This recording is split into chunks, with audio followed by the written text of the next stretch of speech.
Sa gitna ng mga usap-usapang pagbagsak ng tiwala ng publiko, kasunod ng hindi kanais-nais na resulta ng midterm elections, isang mabigat na hakbang ang ginawa ni Pangulong Ferdinand Marcos Jr.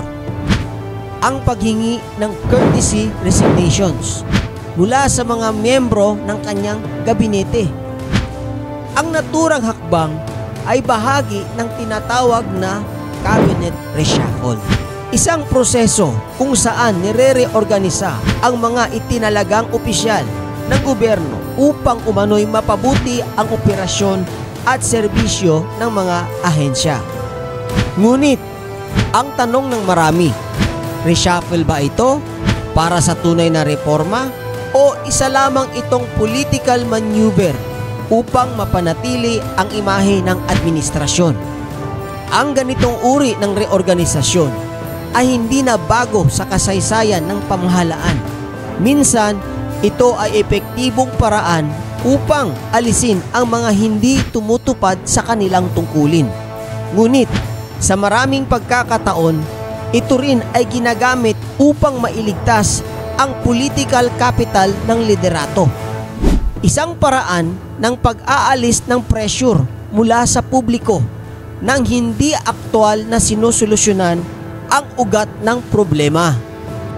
Ang courtesy resignation ay tila isang eleganteng termino para sa tahimik na pagpapaalis.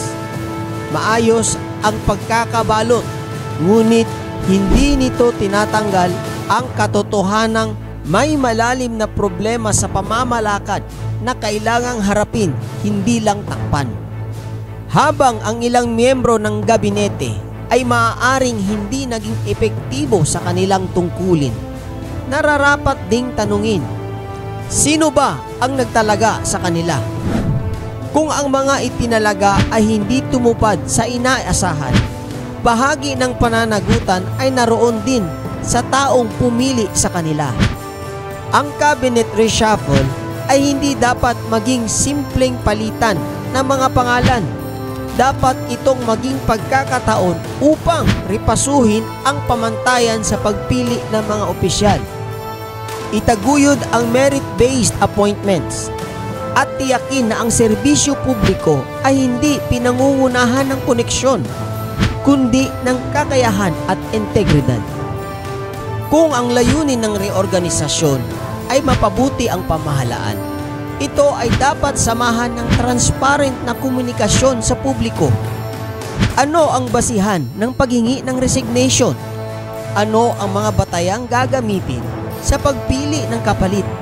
At higit sa lahat, paano nito masisiguro na ang mga bagong opisyal ay tunay na maglilingkod para sa kapakanan ng mamamayan?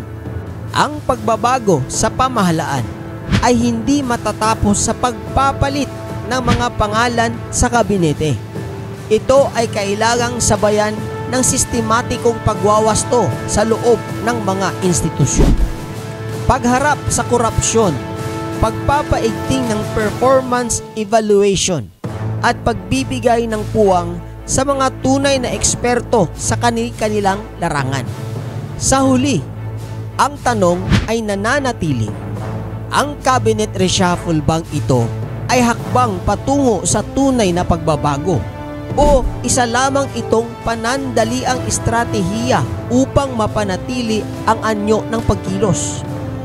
Habang nananatiling walang laman ang nilalaman, sa isang demokrasya, tungkulin nating tanungin, magmasid at maningil, dahil ang tunay na serbisyo publiko ay hindi palabas, ito ay responsibilidad.